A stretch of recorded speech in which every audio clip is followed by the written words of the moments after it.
이상입니다. 우리 하나님의 말씀 보겠습니다. 하나님의 말씀은 잠언 24장 10절 말씀부터 16절 말씀까지 보겠습니다.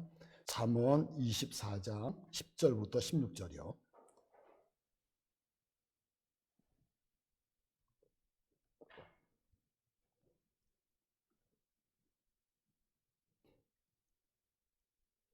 다 찾은 줄 알고 읽겠습니다.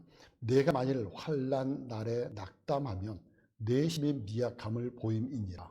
너는 사망으로 끌려가는 자를 건져주며 살육을 당하게 된 자를 구원하지 아니하려고 하지 말라.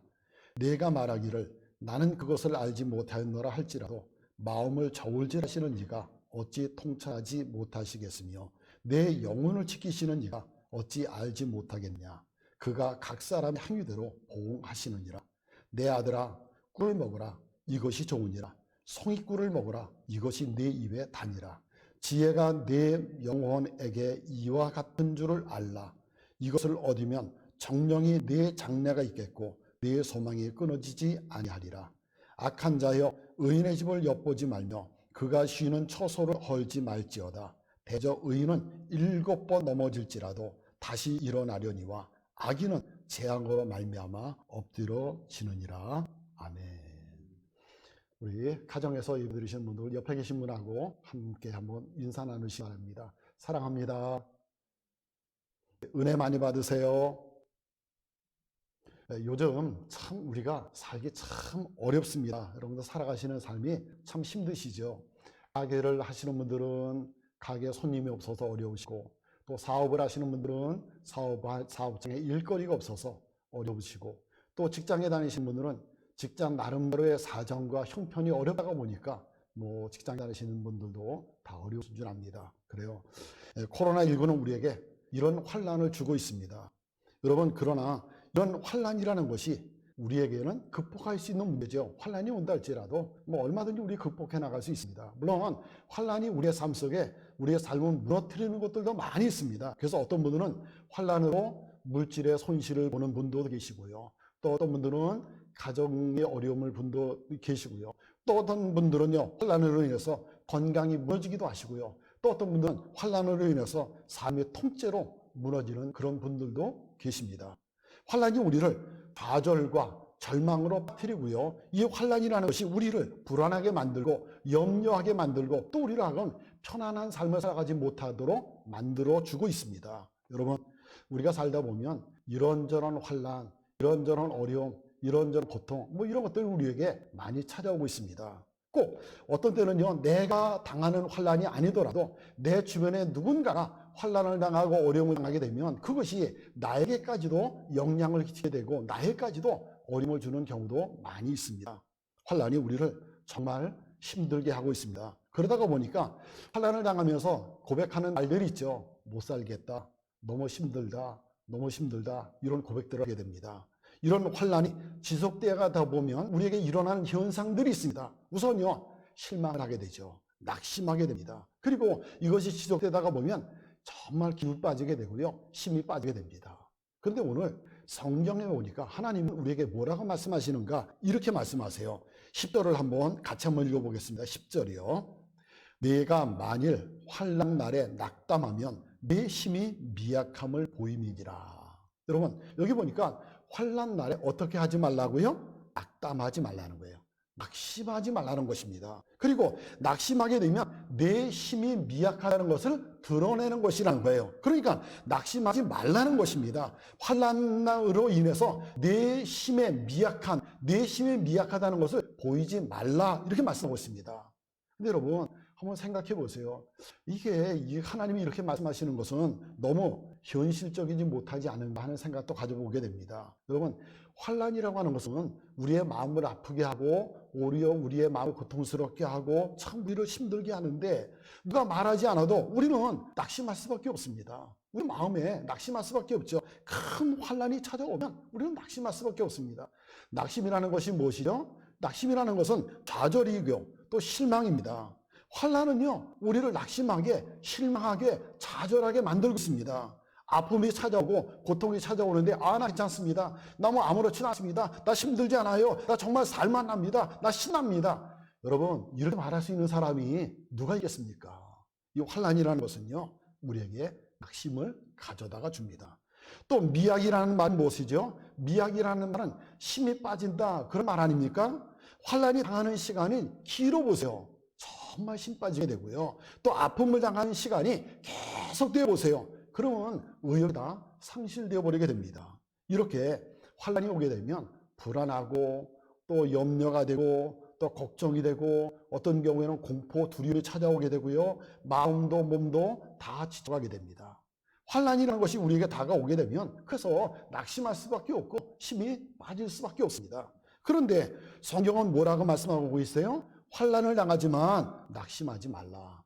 환난을 당하지만 낙심하지 말아라. 낙심하면 내 미약함을 보이는 것이다. 내 미약함을 보이지 말라. 이렇게 말씀해주고 있습니다. 그러면 성경이 이렇게 환난이 오지만 낙심하지 말아라, 내 미약함을 보이지 말아라 이렇게 말씀하시는 이유가 뭐죠? 하나님께서 낙심하지 말라고, 미약함을 보이지 말라고 말씀하시는 그 이유가 있겠죠. 하나님이 이렇게 말씀하시는 이유가 뭐예요? 12절을 한번 보겠습니다. 12절이요. 같이 한번 읽겠습니다. 내가 말하기를 나는 이것을 알지 못하였노라 할지라도 마음을 저울질하시는 이가 어찌 통찰하지 못하겠으며 내 영혼을 지키시는 이가 어찌 알지 못하시겠느냐. 그가 각 사람의 행위대로 보응하시느니라. 여기 이 12절의 말씀해 보니까요, 하나님이 어떤 분이신가 두 가지로 말씀하고 있습니다. 하나는요, 우리의 마음을 뭐 하시는 분이라고요? 저울질하시는 분이다, 이렇게 말씀하고 있습니다. 우리의 마음을 저울질하시는 분이다. 여기 저울질한다고 하는 말은 어떤 의미죠? 평가한다, 측정한다, 측량한다, 잰다, 뭐 이런 말입니다. 그러니까 하나님은 우리의 마음을 측정하시는 분이라는 거예요. 그러니까 우리의 마음을 측정하실 정도로, 우리의 마음을 재실 정도가 되니까 하나님은 어떤 분이시라는 거예요? 하나님 우리의 마음을 다 아시는 분이다. 그래서 오늘 성경 말씀해 보니까 통찰하신다 그랬어요. 하나님은 우리의 마음을 다 파악하고 계시다는 것입니다. 또 하나님은 어떤 분이시라고요? 여기 보니까 우리의 영혼을 어떻게 하시는 분이라고요? 지키시는 분이다 그랬습니다. 여기 지키신다라고 하는 말은요, 망을 본다 그런 의미입니다. 망을 본다. 하나님은 내 영혼을 망보고 계시는 분이라는 거예요. 이렇게 하나님은 내 마음을 측정하고 계시고 하나님은 내 마음을, 내 영혼을 망보고 계시는다 이 말입니다. 그러니까 이 말은 뭐예요? 하나님은 다 알고 계시다. 하나님은 다 보고 계시다. 하나님은 다 이해하고 계시다. 그런 것입니다. 하나님은 우리의 형편을 다 알고 계시는 분이라는 거예요. 그래서 내가 어떤 환난을 당하고 있는지, 내가 어떤 어려움을 당하고 있는지, 내가 지금 얼마나 힘들어하고 있는지 하나님은 다 아신다는 것입니다. 그렇기 때문에 하나님 환난 중에, 고통 중에, 내가 어려움 가운데 있을 때 하나님은 어떻게 해주신다고요? 하나님이 나와 함께 해주시고 내가 당하는 어려움과 고통 속에서 나를 도와주신다는 것입니다. 우리가 어려움을 당할 때 우리를 붙들어 주십니다. 내가 낙심하지 않도록, 내 힘이 미약하지 않도록 하나님이 나를 지켜주십니다. 이런 하나님이 계시니까, 환난을 당해도 뭐하지 말아라? 낙심하지 말아라. 그래서 너의 미약함을 보이지 않도록 해라. 이렇게 말씀하고 있습니다. 그리고 이렇게 해주시니까 그러면 우리가 해야 될 일이 있겠죠. 그럼 우리는 어떻게 해야 되는가? 오늘 성경 말씀에 해야 될 일을 말씀해 주고 있는데요. 11절 보세요. 너는 사망으로 끌려가는 자를 건져주며 살육을 당하게 된 자를 구원하지 아니하려고 하지 말라. 어떻게 된다고요? 우리가 환난을 당할 때 하나님이 우리를 건져주시고 하나님 우리를 지켜주시고 하나님 우리를 보호해주시고 하나님 우리를 구원해주시니까 낙심하지 말아라. 그 다음에 너의 미약함을 보이지 말아라. 대신 뭐 하라고요? 우리는 오늘 성경 말씀이 보니까 죽음으로 끌려가는 자를 건져주고 죽임 당하게 된 자를 어떻게 해주라고요? 구해주라. 이렇게 말씀하고 있습니다. 즉 누군가를 일으켜주라는 거예요. 물론 나도 환난을 당하죠. 나도 어려워요. 나도 힘들죠. 그러나 이런 상황 속에서 나보다 더 어려운 사람, 나보다 더 힘든 사람을 도와주라는 것입니다. 그러면 하나님께서도 나를 어떻게 해주시겠다고요? 도와주시겠다는 거예요. 그러니까 나 못해요, 나 할 수 없습니다 이러는 것이 아니라 환난 속에서도 어떻게 하라고요? 다른 사람을 도와주라. 환난을 당하지만 어렵지만 다른 사람을 도와주라는 것입니다. 그러니까 하나님께서 우리를 도우시는 방법은 내가 누군가의 손이 될 때, 내가 누군가라여 나의 손을 내밀 때 하나님도 나에게 누군가의 손을 내게 내밀도록 누군가의 손을 내게 보내주신다는 것입니다. 그러니까 나 못해요, 나 힘 없어요, 그러지 말라는 거예요. 이렇게 하면 하나님도 우리에게 역사해 주지 않으신다는 것입니다. 그래서 오늘 성경에 무엇이라고 말씀하고 계세요? 환난을 당할 때 내가 누군가를 돕는 일을 하지 못하겠다, 나 못합니다, 나 힘들어서 못합니다, 나를 어려워서 못합니다, 이렇게 하지 말라는 것입니다. 근데 우리는 어떻습니까? 우리가 힘들 때 나밖에 몰라요. 우리 힘들 때 나밖에 모릅니다. 나에게만 집착합니다. 누군가를 향하여 눈을 들려고 하지를 않습니다. 그리고 누군가가 도움을 청하게 되면 뭐라고 그러죠? 아니 나도 지금 어려운데, 아니 나도 지금 힘들어 죽겠는데, 내가 누구를 돌볼 수 있겠느냐? 여러분 그렇게 합니다. 근데 여러분 이것은 힘을 얻는 방법이 아니고요, 이거는 힘 빼는 방법이라는 것입니다. 내가 환난 중에 있지만, 나도 힘이 들지만, 나도 어렵지만 같은 처지에 있거나 나보다 못한 사람들에게 그 사람들의 어려움에 그 사람의 동참해 주라는 거예요. 그 사람들을 일으켜 주라는 거예요. 그 사람들을 도와주라는 것입니다. 그러면 하나님께서 나를 일으켜 주시고 나를 통해서 다른 사람, 주변 사람들을 일으켜 주신다는 것입니다. 그리고 또 여기 보니까요, 환난 중에 또 어떻게 해야 되는가? 하나님은 어떤 사람을 일으켜 주시는가? 어떤 사람을 환난 속에서도 지켜 주시는가? 우리 한번 13절 말씀 보세요. 13절이요. 같이 한번 읽어보겠습니다. 내 아들아 꿀을 먹으라, 이것이 좋으니라. 송이 꿀을 먹으라, 이것이 내 입에 다니라. 무엇을 먹으라고요? 꿀을 먹으라고 합니다. 왜요? 이것이 좋으니까, 이것이 다니까, 이것이 이익이 되니까 이걸 먹으라는 거예요. 특별히 송이 꿀을 먹으라 그랬습니다. 송이 꿀이라는 것은요, 이런 것이죠. 벌집에서 흘러내리는 것. 벌집에서 꿀이 흘러내리는데 이 흘러내리는 꿀을 송이꿀이라고 합니다. 이것이 내 입에 달다는 거예요. 이것이 너에게 좋다는 거예요. 이것이 즐거움을 준다는 것입니다. 그래서 이거를 먹으라는 것입니다. 그러면 여기서 하나님께서 꿀을 먹어라, 송이꿀을 먹으라 라고 하는 말은 진짜 벌집에 있는 그 꿀을 먹으라는 것인가요? 이게 아니죠. 진짜 꿀을 의미하는 것이 아니라 여기는 다른 것을 의미하겠죠. 그럼 무엇을 의미하는 것이죠? 이 꿀이라는 것은 무엇을 의미하는가? 꿀은 하나님의 말씀을 의미하고 있습니다. 하나님의 말씀이에요. 그러면 하나님의 말씀을 왜 하필이면 꿀로 표현하셨을까? 여러분, 환난을 당하는 사람은요, 마음도 힘들고 몸도 힘들고 지치고 쓰러지고 또 일어날 기운도 없습니다. 이런 사람에게 무엇이 필요하죠? 약이 필요합니다. 기운을 차릴 수 있는 약이 필요해요. 보약이 필요합니다. 일으킬 만한 보약이 필요합니다. 그런데 우리가 낙심 가운데 있을 때, 실망할 수밖에 없는 상황 속에 있을 때, 우리가 환난을 당할 때 우리를 일으켜줄 수 있는 보약이 뭐냐? 그게 무엇이라고요? 하나님의 말씀이라는 것입니다. 하나님의 말씀은 우리가 환난에서 일어날 수 있는 기운을 주는 보약이라는 것입니다. 환난에서 잃어버린 기운을 보충할 수 있는 보약이 뭐냐? 이것이 바로 하나님의 말씀이라는 것입니다. 하나님은 말씀을 통해서 우리의 기운을 복돋아 주십니다. 환난 중에 강하고 담대하게, 환난 중에 힘을 잃어버리지 않도록 우리에게 하나님께서 말씀을 통해서 우리에게 역사해 주십니다. 말씀을 통해서 내 삶을 도와주시고요, 말씀을 통해서 힘을 주십니다. 그래서 보약, 말씀을 먹으라는 거예요. 그런데 말씀에는요, 두 가지가 있습니다. 하나는요, 기록된 말씀이 있고요, 하나는요, 들려지는 말씀이 있습니다. 들려지는 말씀이 있어요. 우리가 기록된 말씀 어떤 거예요? 성경이죠. 성경을 읽을 때 보약 같은 은혜를 우리에게 주십니다. 그리고 들려지는 말씀이 있습니다. 들려지는 말씀이에요. 설교를 통해서 말씀을 들을 때 우리에게도 보약 같은 은혜를 베풀어 주십니다. 그래서 환난을 당할 때, 어려움을 당할 때, 힘들 때, 고통스러울 때 하나님의 말씀을 읽고 하나님의 말씀을 듣게 되면 하나님께서 말씀을 통해서 우리에게 힘을 주십니다. 말씀을 통해서 낙심하지 않게 만들어 주시고요, 말씀을 통해서 나의 미약함을 보이지 않고 오히려 강하게 담대하게 살도록 만들어 주십니다. 이 환난을 이겨나갈 수 있도록 하나님이 우리를 말씀을 통해서 꽉 잡아주십니다. 그래서 결국은 우리를 어떻게 만들어 주시는가? 16절 보세요. 우리 16절 말씀 같이 한번 읽어보겠습니다. 대저 의인은 7번 넘어질지라도 다시 일어나려니와 악인 재앙으로 말미암아 엎드러지느니라. 의인은 7번 넘어져도 다시 어떻게 된다고요?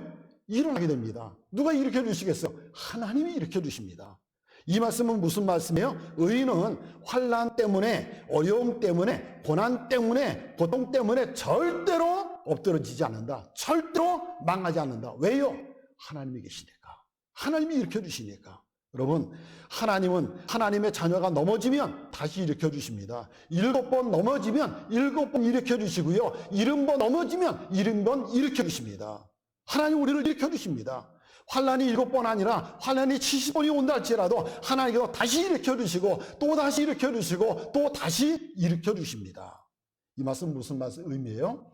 환난을 당하지만 내가 너를 일으켜 줄 테니까 힘내라. 내가 너를 일으켜 줄 테니까 너 힘내라. 내가 너를 일으켜 줄 테니까 낙심하지 말고 힘내라. 내 미약함을 보이지 말고 당당하게 살아가라. 이렇게 말씀하시는 거예요.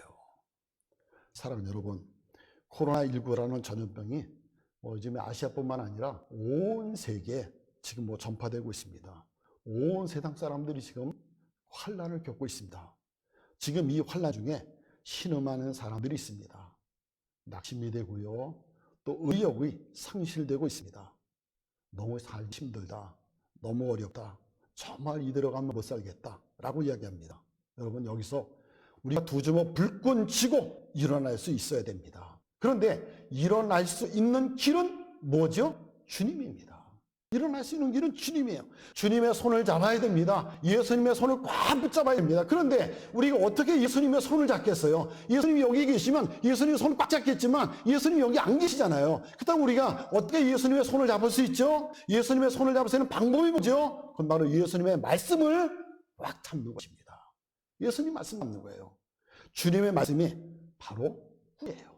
주님의 말씀이 보약입니다. 주님의 말씀이 회복돼요. 이 보약을 먹어야 됩니다. 이 회복제를 먹어야 됩니다. 그러므로 예배를 통해서 하나님의 말씀을 자꾸 우리가 돼요 들어야 됩니다. 송이굴 같은 하나님의 말씀, 예수님의 말씀을 자꾸 먹어야 됩니다. 그런데 말씀을 들으러 가면 어떻게 돼요? 예배당에 나와서 예배를 드리면서 말씀을 들으면 좋을 텐데 요즘에 우리 그러지 못하잖아요.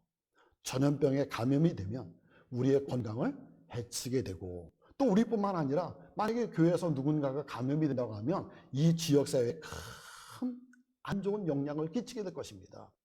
전염병이 지금 우리에게 가시가 되지만 이거 잘못하면 이 지역사회에 교회가 가시가 될 수도 있습니다. 그래서 이렇게 우리 모이지를 못하고 있는데 여러분, 물론 가정에서 영상을 보면서 예배를 드린다는 것이 쉽지 않으실 거예요. 그렇죠? 쉽지 않으실 것입니다. 또 찬송을 부를 때 같이 집에서 찬송을 부른다는 것이 그렇게 쉽지 않고 잘 불려지지 않을 것입니다. 또 말씀을 들을 때도요, 예배당에 나와서 말씀을 들으면 집중이 되지만 가정에서 말씀을 들으려고 하니까 집중력도 떨어지게 될 것입니다. 그렇다고 가만히 있으면 어떻게 되겠어요? 이런 환난의 때에, 이런 어려움의 때에 우리가 가만히 있으면 어떻게 되겠습니까? 낙심이 되고 그다음에 힘이, 기운이, 영적 기운이 다 빠지게 될 것입니다. 분위기가 이럴수록 우리는 보약, 꿀을 먹어야 돼요. 예수님의 말씀을 들어야 됩니다. 더 집중하려고 노력해서 말씀을 들어야 됩니다. 그럼 여러분, 오늘 이렇게 우리가 영상을 통해서 예배를 드리지만 이제 녹화된 것을 홈페이지에 실어놓고요, 또 유튜브에 실어놓거든요. 그러니까 내일도 이 말씀을 또 듣고 모레도 이 말씀 틀어서 다시 또 보고 또 듣고 그러셔야 됩니다. 사랑하는 성도 여러분, 확신을 가지시기 바랍니다. 주님은 절대로 우리를 포기하지 않으십니다. 환난 중에 나와 함께 하십니다. 7번 넘어져도 7번 일으켜 주십니다. 여러분, 우리가 그동안에 얼마나 어렵고 힘든 일들이 많이 있었습니까? 환난 가운데서도 주님이 그래도 함께 해주시고 주님이 지켜주시고 주님이 보여주시고 일으켜 주셔서 우리 오늘 여기까지 온 거잖아요. 여기까지 왔잖아요. 그러므로 이번 환난에도 낙심하지 마시고 미약함을 보이지 마시기 바랍니다. 주님이 계시니 나 극복할 수 있다. 주님이 계시니 나 일어설 수 있다. 여러분, 일어서야 됩니다. 일어나는 것이 의인이고 일어나는 것이 하나님의 자녀이고 일어나는 것이 교회이고 일어나는 것이 믿음이고 일어나는 것이 영생입니다. 어떻게 하자고요? 꿀을 꼭 먹으시기 바랍니다. 보약을 꼭 드시기를 바랍니다.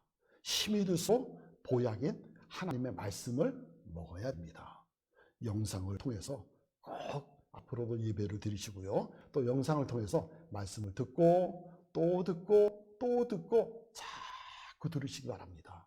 이렇게 힘이 들 때에 오히려 힘이 들수록 말씀의 보약을 열심히 먹어서 이 어려운 환난의 때 오히려 힘을 내서 일어나시는 여러분들이 되시길 바랍니다. 어떻게 하자고요? 말씀을 통해서 힘을 내서 어려움을 극복하고 일어나시는 여러분 모두가 다 되시기를 예수님의 이름으로 축원합니다.